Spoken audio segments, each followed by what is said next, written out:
女孩天生痴傻，黑心的爷爷奶奶嫌她是拖油瓶，把她卖给90岁的老头家做丫鬟，怕去老头家路上出问题，竟在出发前给她吃带迷药的馒头。谁成想女孩却死在了路上。你们乔家吃雄心豹子胆了，胆敢把死人卖给我，我看你们一个个是活腻歪了。哎，玉玲这丫头出发的时候可是活生生的呀，我们这哪敢骗六爷您，真是冤枉啊！少废话，陈氏，我告诉你，收了我们多少钱，1个月内双倍还回来，否则就等着去吃牢饭吧。哎，六爷，真是晦气，老四媳妇人已经嘎了，赶紧找个地埋了，真是糟心。娘，快看，二妹醒了，睁眼了。玉玲，娘的乖女儿，都是娘的错，娘不该答应他们将你卖了。二伯父家凑不出来学费，爷爷奶奶他们才逼迫爹娘把二妹卖了，不是爹娘的错。没想到自己一个顶级杀手竟穿越到8岁小娃的身上。原主因为吃傻不受待见，经常饥饿去后山找野果子吃。5岁的时候在后山吃了一种黑色的果子，从那之后他的身体便快速地胖了起来，而且经常会肚子疼。因为他的吃傻不会表达，所以没有一个人知道。老四媳妇，你个懒婆娘，躲在屋里不做饭，你们娘几个早上是不想吃饭了吧？玉玲，你这身体才刚刚好点，先好好躺着，娘先做饭，一会娘给你端过来。到了吃早饭的时候，刘氏将乔玉玲叫回厢房，偷偷从衣襟下端出来一碗面糊糊。快吃吧，好好补补，娘今天偷偷给你放了一个蛋。陈氏可是管着所有的进出，就连鸡蛋都是有数的。刘氏是从哪里弄来的鸡蛋？刘氏似乎看出来乔玉玲的心事，这是昨天你建志哥在后山捡到的野鸡蛋，快吃吧。乔玉玲这才接过碗吃了起来，可是她刚吃一口便被冲进来的人影吓了一跳。老四媳妇你好样的，竟然敢偷白面给这个傻子做面糊糊，还放了一个蛋，有这好东西怎么不给我家玉娇吃？我家玉娇可是聪明的，比这个傻子强太多了。大嫂，玉玲的病好了，她身体很虚，所以老四媳妇，你可别跟我说这些，就算这个傻子的病好了，就他这一身肥肉，也不像个身体虚的，你骗鬼呢。大伯娘，这傻子怎么能叫人了？叫什么也没有用。老四媳妇，我们去爹娘那里说理去。吕氏说完便端着那碗面糊糊快速离开了。没一会儿，他那半残的爹一瘸一拐地走了进来，身后跟着乔玉月3姐妹。还他娘，玉玲真的醒了吗？这是真的吗？真的醒了。爹，我不仅醒了，也不傻了。哎，我的灵儿真的好了。乔玉月走到刘氏身边，担忧地扯了扯刘氏的衣服。娘，刚才大伯娘端了一碗白面糊糊去堂屋了，阿奶叫你带着玉玲一起过去。没事，娘带玉玲过去。没事，我们一家人一起过去。于是乔玉玲就这样被带了过去。老四媳妇，你不知道家里现在是什么情况，还偷偷用白面来做面糊糊，难不成这就是你刘家的家教？娘，我……刘氏扑通一声跪到了地上，想开口解释，可是话到嘴边也说不出口。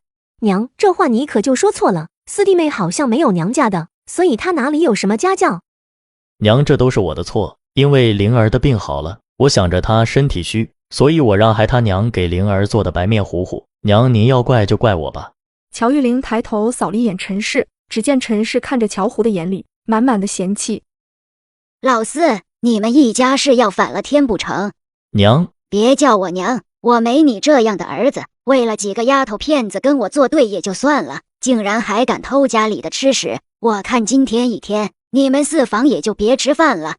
陈氏一句话便想断了今天乔胡一家的吃食，这个娘简直不是人，不但想卖了孙女，还想饿死儿子一家，不给他们吃饭。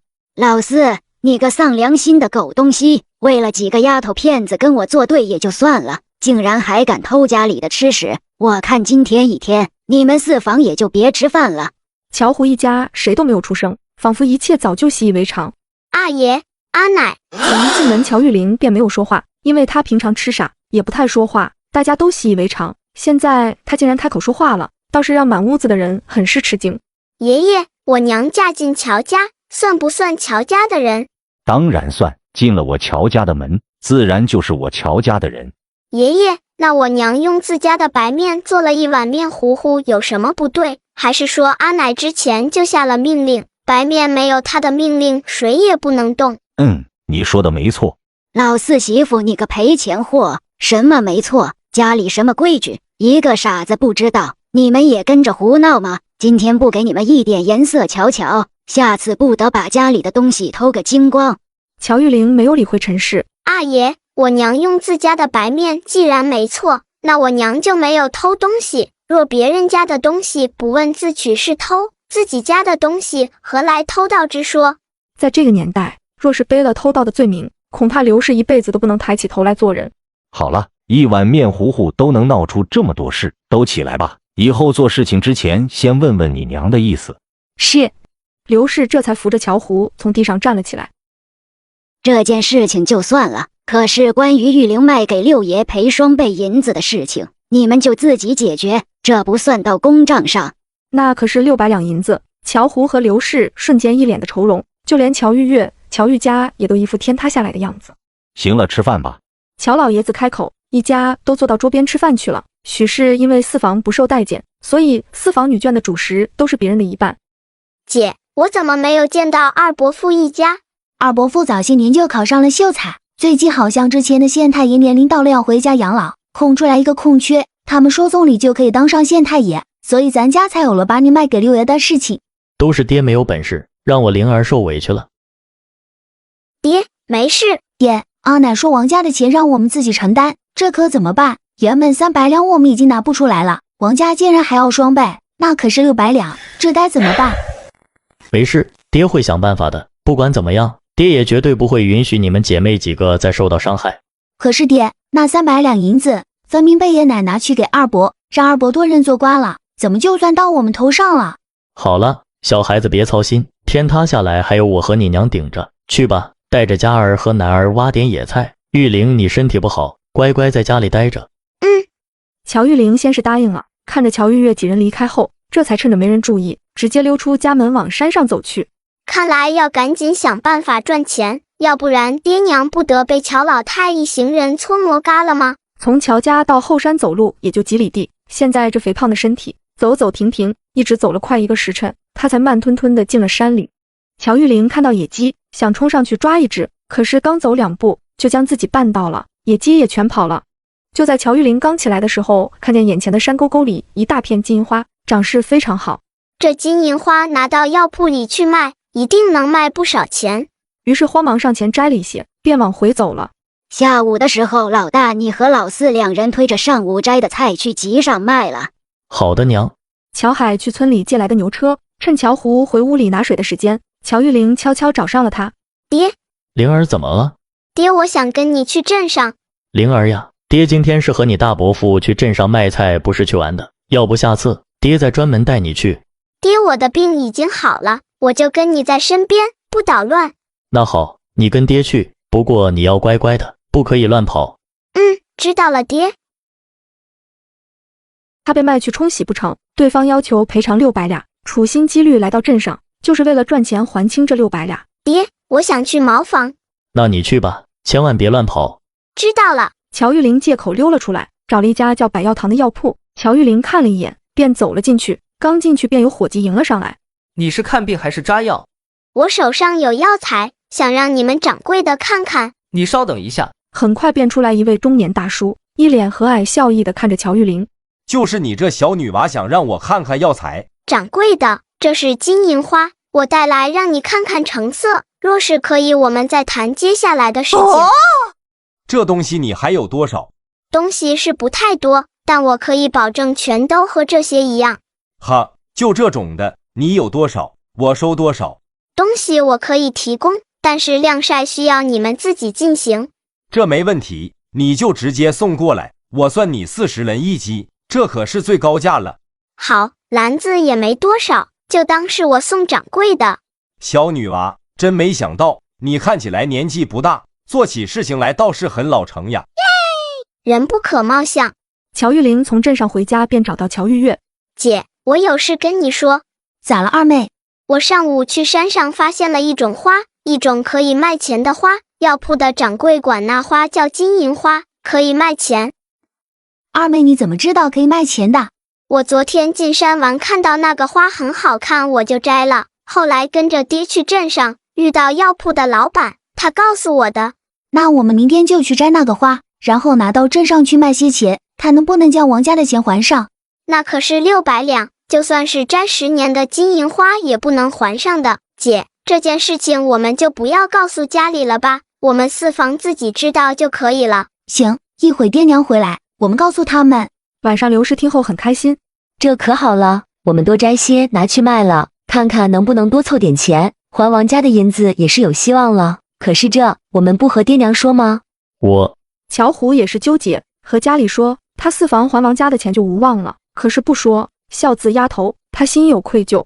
爹，我们虽没有分家，可是这次的钱奶也说了，不算到公账上。就我们四房现在的情况，若是不自己干点什么赚钱，恐怕想还王家的钱是没有希望了。爹知道。乔玉玲见乔胡还在犹豫，只能下一记猛药。爹，要不我们将这件事情告诉爷奶吧，到时候我们一家都去摘，然后拿去卖的钱还是归了爷奶，等王家来要钱的时候，还是让他们将我带走吧。灵儿，是爹对不住你，爹不会让别人再卖了你了，你放心，爹明天就跟你们去山上摘，到时候卖了银子还给王家。那就这样吧，明天你带着玉月和玉玲去山上摘金银花，我带着玉佳和玉楠摘野菜。好。第二天，乔胡带着乔玉月与乔玉玲两人去后山。当乔玉玲三人刚到山脚还没进去时，远远的跑来两人身影。四叔父、玉月姐、玉玲妹妹，等等我们！三人停下脚步，回头就看到乔玉香与乔建志两人跑了过来。姐弟两人是三伯父家里的。三伯娘大刘氏因为三伯父乔和还活着的时候，在乔家日子过得还算可以，经常帮小刘氏。但自从刘和喜后，便也只能顾着自己，有时候过得还不如小刘氏。你们怎么来了？我和姐本想着和你们去挖野菜的，可是到了才知道你们要去后山，我们就来帮你们多摘一些，多卖些钱，也可以早点将王家的钱还上，这样玉玲妹妹就不用跟着别人走了。就这样，队伍里加了2个人。8岁萌娃被卖不成，还背负600两银子的巨债，为了还债，带上全家进入人人都害怕的黑森林采药。乔玉玲将众人带到她昨天采金银花的地方，众人看到一大片金银花，仿佛看到了大把的银子，干得十分卖力，很快便将几大箩筐都摘满了。太好了，一定会卖不少银子。这些金银花可不能让阿爷阿奶他们看见，下午直接拿到镇上去买。于是他们找了个隐蔽的地方，将箩筐藏好后，这才回家。吃过饭，乔胡便去借牛车，带上乔玉玲和乔建志去了镇上。小丫头，你来了，东西带来了。这些是昨天和掌柜的说好的，还请掌柜的验货吧。小女娃，除了这些还有没有？还有一些。有多少送多少，以后你再过来我给你加价。好的，谢谢掌柜的。药材卖了4两536文钱，回去的时候还给玉佳和玉楠买了些糕点。可是刚进家门便感觉到气氛不对，小叔乔水更是直接将3人堵在门口。四哥，你可真是好大的胆子，竟然干起偷鸡摸狗的事情了。小水，怎么了？出什么事情了？你说什么？我听不懂。你当然听不懂，你偷家里钱的时候，怎么没想过能不能听懂我现在说的话？难不成是今天卖药的事情被家里知道了？可是今天一切都做得很隐秘，怎么会被知道呢？将银子拿出来。银子？什么银子？你还装蒜？没有银子，你怎么带着这2个小的去偷偷买糕点？将银子和糕点一并交出来。都在干什么？这样吵吵闹闹像什么样子？不怕别人看笑话？这时乔七和乔老太闻声走了过来。对，这是我从四哥身上搜出来的。村里有人看到四哥带着这2个小的去买糕点，我不相信，一搜还真给搜出来了。老四为娘自认为对你一家都不错，你竟然敢藏卖菜的银子去买糕点，你是不是要反天？娘，我没有藏卖菜的银子，这些全都是我们自己赚来的。没有藏银子，你又没有出去上工，哪里来的钱买糕点？还有没有都交出来？这个便宜爹已经习惯了向奶奶低头，在奶奶一声令下，手已经伸进了衣袖中，拿出了今天卖的所有银子。乔玉玲正想开口，便看到已经来不及了。一瞬间，众人都惊叹不已。老四说：“这些钱你是怎么来的？”爹，这些钱是我和几个孩子在后山采了一点药材去卖换的银钱。真的？当然是真的。爹，不信你可以让小水霍大哥去镇上百药堂问问。乔老太立刻伸手把钱拿了过来。老四，既然这是你赚来的银子，那么就应该交公账。至于你今天私自拿钱买糕点的事情，就这么算了。不过下不为例。交公账？那他们拿走那几百两银子，人家让双倍还的时候，怎么没有说走公账？爷，这些钱是我们留下来要还给王家的钱，奶上次也说了不走公账还，我们就只能自己想办法去赚钱了。乔玉玲的话还没有说完，一旁的陈氏直接指着乔玉玲的开骂了：你个小丫头片子，这里哪有你说话的份？你爹娘还都在这里呢，你就这么冲我和你爷说话的？我闭嘴！长辈们说话，哪有你一个小丫头片子说话的份？老五将他给我关到地窖里去，明天一天不准吃饭。这是我们自己赚的赎金，要交给王家的。你们收了王家300两银子，不愿意还，让我们自己还。我们自己赚了钱，你们还收走，这简直是不让我们一家子活。乔呼一下就跪到了地上：爹娘，这几两银子是救命钱。灵儿虽然言语有失，但好歹也是你们的亲孙女，她的病才刚刚好，求你们放了她吧。可到底只是一个8岁小女娃的身体。乔水死死地按着乔玉玲的肩膀，直接拽着她便往外面。她不仅身负巨债，狠心的爷爷奶奶卖她不成，竟将她关在地窖，甚至不给她饭吃。时间一点点过去，她听到地窖门被打开的声音：进去。乔玉玲愣住了，乔玉月和建志也被关进来了。二妹，你没事吧？没事的，姐，建志哥，你们怎么进来了？我也是顶撞了奶几句，被奶关进来的。建志哥，你呢？我是自己站出来说，和你一起买的糕点，银钱也是我们卖的，这份钱里应该有我们家一份，就被奶奶给关进来了。建志哥，你故意的吧？乔建志嘿嘿一笑，并没有解释什么。乔玉玲心里清楚，这两个人是怕他害怕，故意那样做，让陈氏将自己关进来的。第二天整整一天没有一个人过来送饭，乔玉玲此刻头晕晕的，但是她没敢说，怕姐和建志哥担心。终于到晚上的时候，乔胡和大小刘氏才把地窖门打开走了进来。灵儿、月儿、建志，你们还好吗？爹娘，我们没事。走，我们出去。玉玲，快喝口菜汤。乔玉玲接过菜汤，不过菜汤已经不冒热气了，不用猜她也知道，这肯定是家人下午吃饭的时候没吃，留给他们几个的。玉玲、玉月，是娘对不起你们。娘，这事儿怎么能怪你呢？和你没关系的。都是娘太无能了，不然你们也不用遭这份罪。娘，别这样想，以后咱家的日子会越来越好的。娘，我和妹妹都没事，我们只是心疼，辛辛苦苦赚了点钱，结果还全部被奶拿走了。这要是人家来跟咱要钱，咱拿啥给人家呀？好几百两呢。总归会有解决办法的。如果到那个时候我们还拿不出来钱，就让他们去跟二伯父要。我卖身的钱是二伯拿了的，这钱本就该二伯父自己去还。对，玉玲、玉月，多的是，你们先不要想，早点休息，养养身体。昨天到现在，乔玉玲身体早已经到了极限，而且现在头还晕晕的，便早早的睡下了。转天清晨，乔玉玲就直接到后山去了。不知道走了多久，她突然看见一只受伤的鸽子，仔细一看，竟看到鸽子的腿上还绑着一个小竹筒。原来是信鸽呀！她刚想上前将鸽子捡起来，可是突然想到了什么，她屏住呼吸，快速上前，只将小竹筒里面的一个白色小条抽了出来，然后又快速的塞好，退到隐蔽的大树后面。不久，两个蒙着面的男人便走了过来，直接伸手将鸽子脚上的竹筒打开。这可怎么办？里面竟然没有东西，会不会被那些人拿走了？不可能，这里没有人来过。可是上面说这个东西很重要，我们将信鸽拦下了，但是却没有东西，这样我们谁也活不了了。你错了。那男人以极快的速度从腰间掏出一把匕首，直接刺进了自己同伴的身体里。只要你死了，我就能活。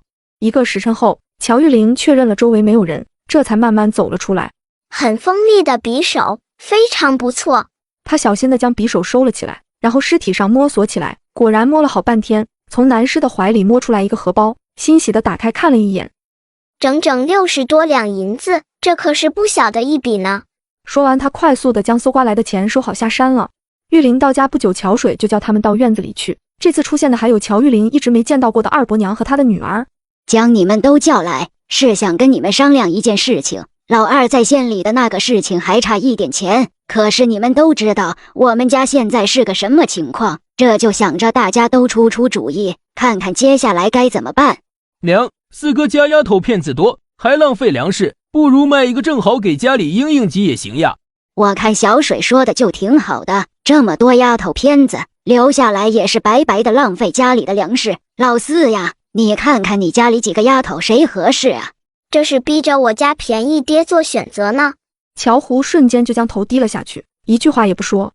爷奶，二伯父要做官是好事，但是也不能因为二伯父要做官就来卖了我大姐和妹妹们。我已经被卖过一次了，上次的钱还没给王家还呢。这要是卖孩子的消息传出去，恐怕对二伯父也是不好的吧。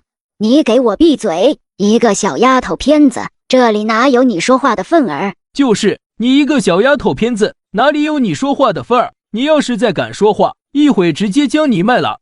其实你们都想差了，爹和娘虽然说的是卖，但好歹也是自己家的姑娘，怎么可能是卖呢？只不过想着让你们谁早早的定个婆家，然后直接住到婆家去，这样就可以解决问题。以后等你们的二伯父当上了官，铁定是会好好护着你们的，到时候你们吃香的喝辣的，就尽是好日子了。若真是那么好，二伯父家的玉玉今年也12岁了，比我大姐都大，正是可以说下家找婆家的时候了。到时候对二伯父来说应该也挺好的吧？胡说八道，我家玉玉今年才12，咋说也得再过2、3年的。那二伯娘的意思是，玉乐大堂姐的年龄刚刚好了。哦，对了，小姑的年龄也似乎刚刚好呢。二伯娘，你是指小姑吗？这下吕氏与陈氏听到乔玉玲提自家闺女，立刻就不愿意了。他们才不会眼睁睁看着闺女受那份罪。胡说，你小姑怎么可以去给别人做填房？就是我家玉乐今年才13，也就比玉玉大了1岁，玉玉都要再等3年的，我家玉乐自然也要再等几年的。在场的人都听得清楚，大姐，咱终于不用被卖了。玉乐大堂姐都要再等几年，你比玉乐大堂姐还小3岁呢，咋地也轮不到我大姐呀。好你个小贱蹄子，一个几岁的娃，家里的事情哪里有你说话的份，还不快点滚一边去。小叔，你这是干啥？奶都说了，今天将家里人都叫来说事。我虽然只是一个小娃，但也是这家里的一份子吧。我爹被你问的没话了，我替我爹回答一下，怎么了？对，是的，玉玲是代替我说话的。家里那么多姑娘，为什么就非要我家的？为了给儿子筹钱当官，他家竟丧心病狂，想卖掉4房的4个闺女。老四别磨蹭了，你看看你家里几个丫头，卖谁合适啊？玉玲说的对，家里那么多姑娘，为什么就非要卖我家的闺女？你也好意思说，别人谁没个儿子？可是你家呢？养那么多丫头片子有啥用？娘，依我看，不如把4哥家闺女都卖了，可以给2哥应急。再说了，2哥只要当了官，您可就是当官的娘，想想那多威风，多少人等着巴结您呢。陈氏最喜欢听的就是这些话，一想到这里，他眼睛都笑弯了。小水呀，你说的对，说的对。乔胡急了，直接冲着陈氏跪了下去。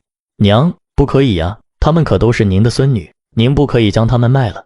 老四，你这话什么意思？她们是我的孙女没错，可是现在我们有难，她们既然是我乔家人，为我们乔家出这一分力，怎么了？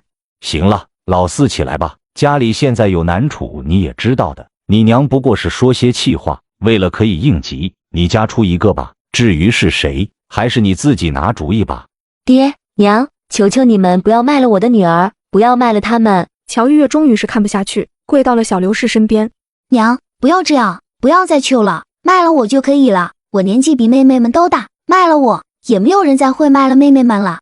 玉月，你说什么呢？娘，你没听错，我说卖我。乔玉月还没有说完，刘氏则经不住打击一下晕了过去。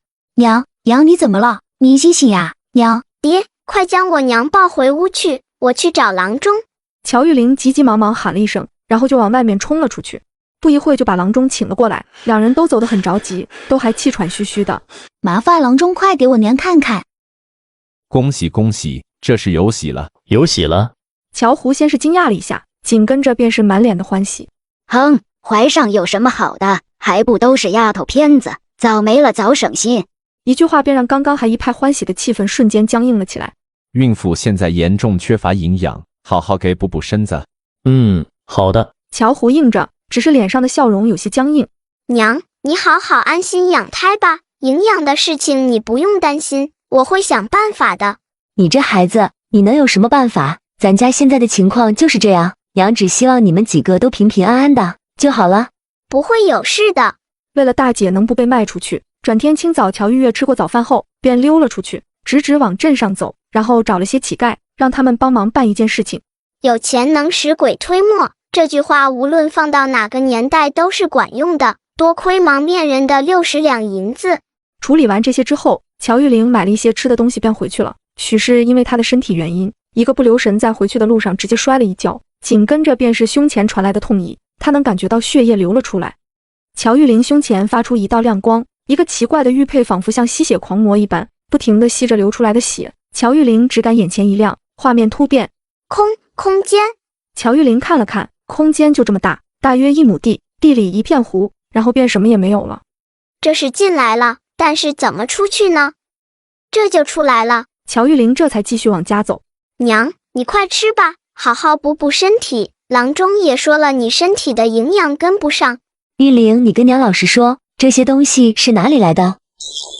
我昨天去山上采了一株药草，今天就拿到镇上去卖了。结果百草堂的掌柜说那是一个上了年份的什么药来着，名字我也没太记住。不过掌柜的给了我10两银子，让我有这种草药还给他送去。真的呀？那可太好了。是真的。玉玲，你带着你爹一起去山上看看还有没有，如果有的话，你快多采点，到时候你大姐就不会被他们带走了。娘，那也是我无意间发现的，山上怎么可能有那么多？再说一株就值10两，也不是那么好找的。娘，你快吃吧，多吃点，肚子里的宝宝才能发育好。你和你大姐还有玉家玉男他们吃吧，娘不饿。娘，就算你不饿也要将这些东西吃了，你肚子的宝宝营养的跟上。小刘氏这才慢慢的吃了起来。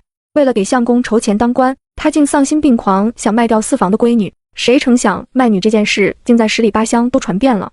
爹娘，这肯定是老四一家到处传我们卖他闺女的事，要是耽误了乔江当官，我跟他们没完。四弟，好歹我们是亲兄弟，如果你不愿意让你家玉月有个好的归宿，你可以说，可是你为什么要到外面去说？我是因为卖了自己的侄女才筹到钱去做官的。二哥，我没有。没有这件事情怎么传出去的？看来那些给乞丐花的银子还值。二伯父，有些事情做了，那就肯定会被别人知道，天下没有不透风的墙。现在我们还欠着王家好几百两银子呢，这件事情指不定是王家传出去的。都是你这个丧门星惹的祸，要不是你不争气，事情也不会传出去，现在还影响我的官途。家里说卖了我们几个中的一个给二伯父出银子做官，我们啥话都没说，大姐更是自愿的同意了。现在出了事情，二伯父就说是我们搞的鬼。如果我们真要做，早在卖我的时候，我们肯定就已经那样做了，还用等到现在？行了，现在家里出现了这样的情况，我老婆子还不想被你们这些不成器的东西活活气死，所以我想着不行就将你们4房分出去。看来这是早就想好的呀，这恐怕和自己娘怀孕有关系吧？娘，这怎么可以？因为你们家的几个丫头让老二当官的事情接二连三的出问题，我们也细细想过了，明天你们一家就搬出去吧，你们过你们自己的日子，你爹已经请了族长来当见证人。乔胡看到眼前的爹娘兄弟冷漠绝情的样子，仿佛都不认识了一般。对于被分出去，唯一开心的就是乔玉玲了。前一刻刚刚拥有空间，后一刻就要被分出去了。不一会儿，族长、二叔公、乔三爷就过来了。乔七，你可想清楚了，真将乔胡一家子分出去当过？乔七点了点头。行了，既然你们都想好了，我们几个就来做个见证。那你们打算给他们分点什么？还分什么？他们直接走人就可以了，他们爱上哪儿上哪儿，以后跟我乔家都没有任何关系。小七，你这还是个当爹的吗？将自己儿子分出去就算了，还什么都不给，是要让小胡带着几个孩子饿死街头去吗？二叔，家里因为老二的事情，能卖的东西都已经卖了，不是我不想给老四，那就给他们分点的吧，咋地也不能让他们就这样饿死。二叔，这地不能给呀，老二现在还等着呢。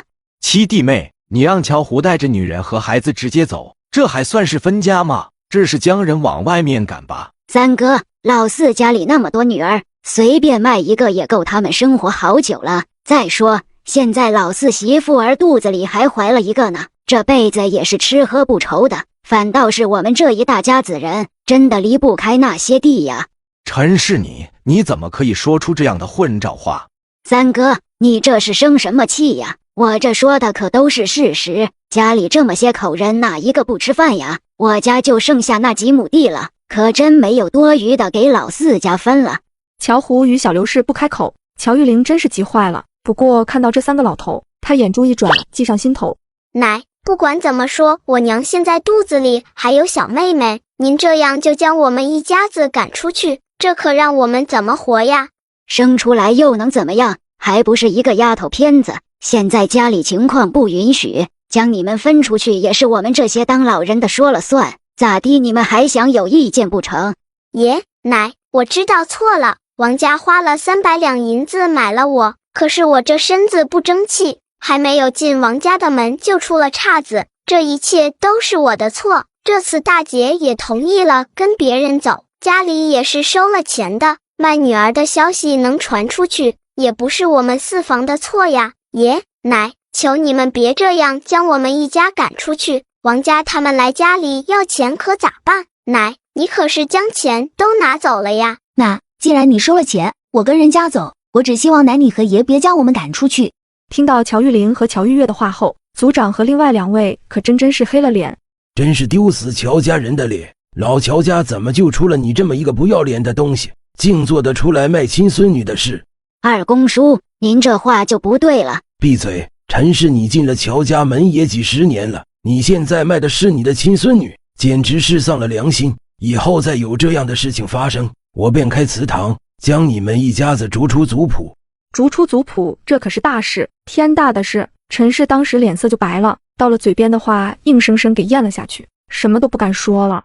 二叔您可别这样说，这可不是开玩笑的。确实不是开玩笑的，你二叔的意思也是我的意思，我也同意。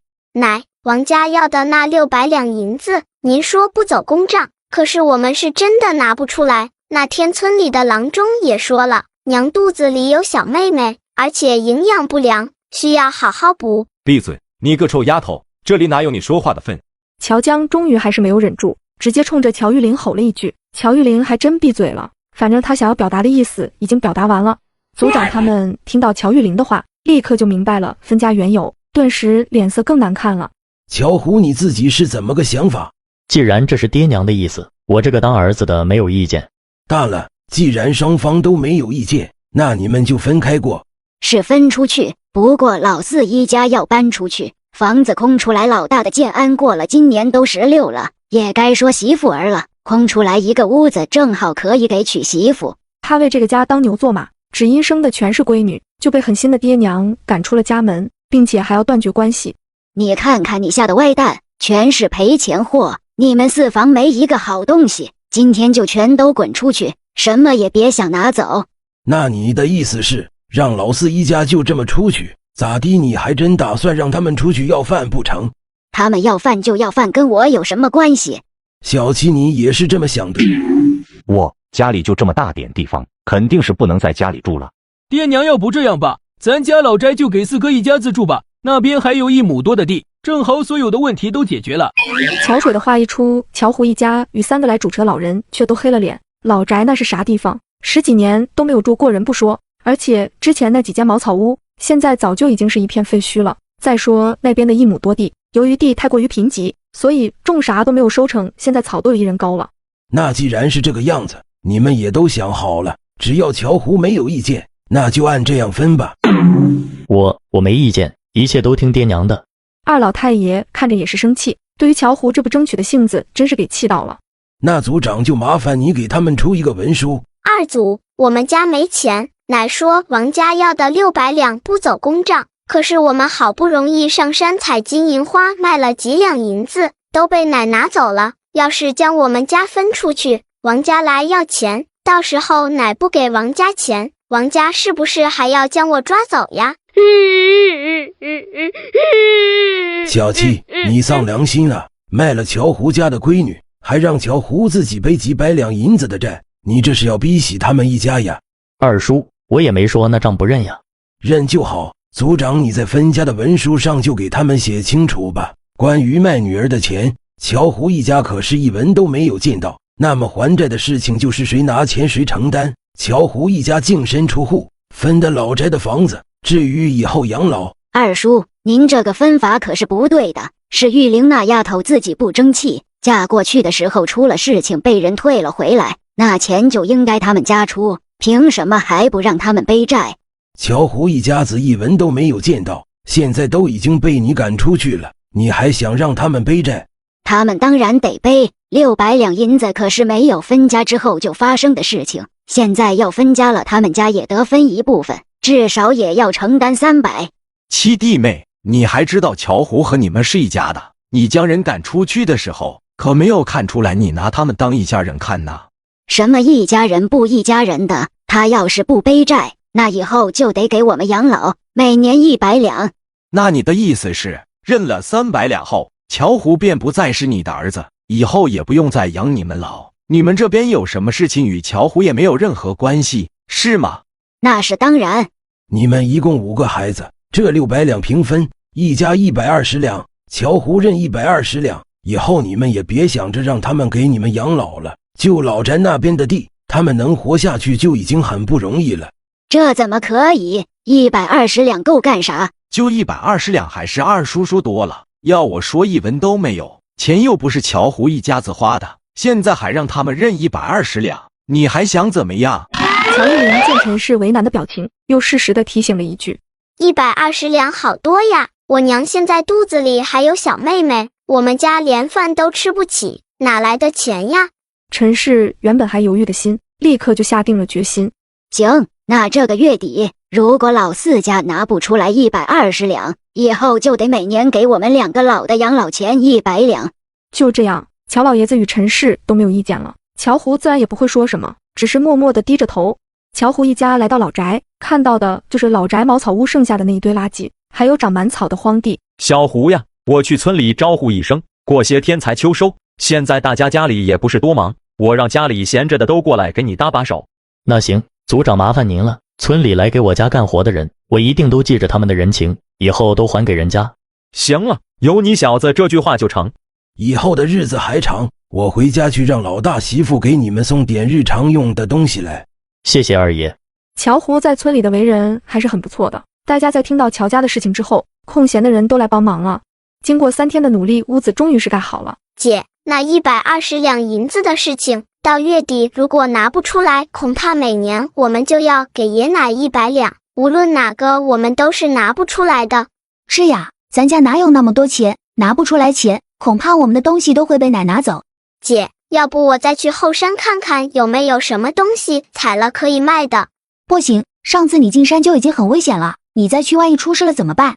姐，娘现在肚子里可是有宝宝的，营养什么的要是再跟不上，指不定以后会发生什么事情呢。我前面进山都没事，我会自己小心的，你就让我去吧，万一能找到别的可以卖的，到时候咱家不是有钱了？那你要小心一点，不要走太远，早点回来。知道了姐，你放心。乔玉玲说是去后山，实则直接去了镇上，先是去种子店买点蔬菜的种子，想实验一下空间的地。当他扭头正要走的时候，看到掌柜一脸肉疼的拿着一个袋子往外走。掌柜的，这是什么呀？这个呀，这是药材的种子，里面含有人参，可惜都不能用了，坏了。您这是要拿出去扔了？这是以前留下来的一点种子，人参的种子很少有人要，所以都放在一个角落。前2天下雨的时候被水泡了，今天才发现的，铁定是用不了了。掌柜的，您把这个卖给我吧。小丫头，你要这些种子干什么？别说已经坏了种不出来了，就是没坏，不是专业养药材的也是种不出来的。我就是比较好奇，没见过，所以想买下来看看。您这也是要扔的，不如卖给我吧。你好奇就拿走吧，反正也是要扔的。如果你真的种出来了，我也没啥别的要求，随便送我1株就可以了。好，谢谢掌柜的。乔玉玲便也不客气地收下了，道谢之后便离开了。女孩在回家的路上突然消失不见，全家每个角落都找遍了，依旧不见女孩的人影，家里人都崩溃大哭，伤心不已。玉玲会不会是被人牙子拐走了？要是找不回来可怎么办啊？孩儿他爹，我们再出去找找。娘，不会的，二妹那么聪明，一定会回来的。我可怜的女儿啊，爹错了，爹对不起你啊，不该让你一个人去后山的。二姐会不会被野兽吃了？你们怎么了？玉玲啊，太好了，你没有受伤吧？娘，我没事的。你怎么跟我保证的？你不是说你不会走远吗？怎么到晚上还不回来？你这孩子怎么可以乱跑？知不知道山里很危险？娘，姐，别担心，我没事，我只是在山上采了点药，然后拿到镇上去卖了。因为去镇上，所以费了些时间，回来的有些晚了。卖药？你怎么知道哪些是要采的？大姐，你忘记了？我上次去买金银花的时候，那个掌柜的跟我讲过山里爱出现的几种药，然后还跟我说过他们的样子，我就记下了。行了，以后你要进山姐陪你进去，可不许你一个人进去了，真是太吓人了。放心吧，姐，没事的。爹娘，这是我今天出去采药卖的钱。灵儿，这钱你先拿着吧，家里暂时也不买什么。乔玉玲见爹娘是这个样子，也不强求，扭头冲着一边的乔玉月道：大姐，咱家的房子已经盖好了，后天我们两个去镇上买一些家里用的东西。好的。玉玲呀，明天别去山上了，危险。娘，我现在已经长大了，不是小时候了。再说山里有很多东西，咱们到月底的时候还要给爷奶120两，我想去山上想想办法。爹娘，你们就放心吧，我一定会好好照顾好自己的，我不会跑到深处去的。再说近几年村里也没有传出来山上有狼呀什么的，我的运气也不会那么差的。二妹，那以后进山可得早点回来了。吃过饭后，乔玉玲便偷偷地来到空间，看到这一大片的黑土地，便直接将白天买的种子种了起来。菜种好了后，又将从掌柜那里拿来的袋子打开，种子已经坏了，可是看到自己眼前的黑土，他又不死心的想试试。种好后，直接去湖里打了些水，给菜种都浇上。第二天，乔玉玲吃过早饭之后，在众人没有留意的时候，立刻跑开了，直接就进了山。进山之后，见四周没有人，这才飞快地闪进了空间。可当他进空间的时候，愣住了。只见他昨天种进去的菜，今天竟然已经出苗了，像辣椒什么的竟然已经开花了。我的个乖乖，也长得太快了，这速度不到晚上就得成熟了吧？要种子怎么一点动静也没有？于是乎又浇起水来，浇完水后还不忘喝上一口。出空间后走出好长一段路之后，他这才发现了不对劲。平常走这么长时间路，那肯定是汗流浃背、气喘吁吁的，现在竟然只是感觉到有一点点累，难道是因为空间里的水，这才让我的身体有了好转？自己现在的身体铁定是抓不着野兔的，不如做些陷阱。于是便在兔子一家到草这边中间的路上，用树枝挖了大坑，做了一个陷阱，后面还在其他地方挖了好几个陷阱，这才回家去了。姐，明天你跟我一起去山上吧。好呀，好。主要是今天还真的看到了一点金银花，不过看了下时间，怕家里人担心，就没有采摘。要不明天我带着玉月和玉玲去山上，玉家玉男和娘去多采点野菜。这几天对山上也是有些熟悉了，很快的他便将两人带到了昨天他发现的那片金银花面前。药草是药草，我们快摘了它们，到时候可都是钱呐。乔虎与乔玉月便飞快的去摘了起来，乔玉玲也很想跟他们一起摘，可是想到自己的空间，他便有些迫不及待。爹，大姐，你们两个摘着，我去附近再看看还有没有了。行，你快去看吧，多找几片，我们可以多卖点钱。好。乔玉玲来到空间，果然如他想的那般，菜成熟了。现在是有菜，但不能往外拿呀。然后又去药田里看了看，还是没有一点点动静，飞快的再次给药苗里浇了些水，他这才转身出了空间。四哥，你这样可是不对的，发现了这么好的东西，你竟然不跟我们说，这简直太过分了，我们还是不是一家人了？这不是小叔的声音吗？他们竟然也到山上来了。他带着孩子被爹娘赶出了家门，好不容易找到草药可以摘了卖点钱，却又要被爹娘一家给抢了。四哥，你这样可是不对的。发现了这么好的东西，你竟然不跟我们说，这简直太过分了。我们还是不是一家人了？老乔家来的人还真不少，唯有三伯父家的2个孩子边摘边看着乔玉玲他们，显然他们是不愿意的，但是迫于没有办法，只能是跟着一起摘。乔玉月更是气得眼眶都红了，乔胡站在一边也不说话。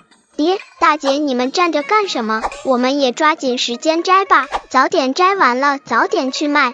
摘什么摘？这些都是我们的。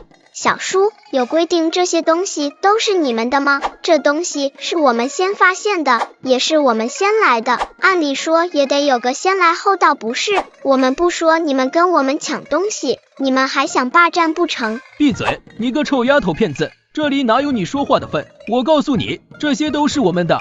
乔玉玲也懒得跟他打嘴仗，直接动手就摘了起来。乔虎也动手了，乔玉月那手可是一直都没有闲着。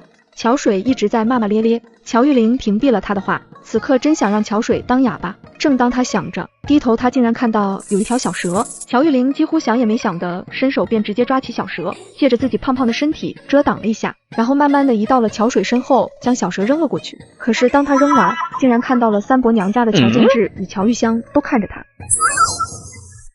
让他满意的是，这2人非常默契的扭头，仿佛没有看到刚才那一幕，继续采药了。小水，你怎么了？乔虎也抬头看到了，顾不得手上的背篓，也向乔水扑了过去。乔玉玲看到便宜爹的动作，快速的走到了乔玉月身边，2人可是没有停下手上的动作，继续该干啥干啥。二妹，你说小叔这是咋了？肯定是被什么东西咬了，山里也不是那么安全的。行了姐，我们快摘吧，一会还要拿去卖呢。很快，乔水被乔海背走了，乔虎也跟乔月和乔玉玲说了一声一起去了。男人走了，所以剩下的人还算是和谐，都自顾自摘自己的。摘完后，带着乔玉月往他挖的几个陷阱那边走了过去。啊，二妹，这是什么呀？姐，这是陷阱，你快看，抓到2只野鸡呢。今天晚上回去咱们可以加餐了。哦，真的是野鸡，太好了，太好的玉玲。玉玲，你怎么会这些的？就我被王家送回来那几天晚上，天天做梦，这个就是梦里梦到的。我昨天上山只不过想试试，没想到还真的抓到野鸡了。这样呀，这还真是挺神奇的。最后在好几处陷阱都转了转，还收获了6只兔子。都怪我力气太小，如果我们早点回家的话，今天就可以拿去卖了，等到明天都蔫了，没今天这么好了。姐，没事的，等到明天清早，我们2个就去镇上卖了。娘，大姐二姐回来了。你们爹呢？我们去采药的时候，不知道小叔是怎么的被蛇咬了，爹跟着去看小叔了。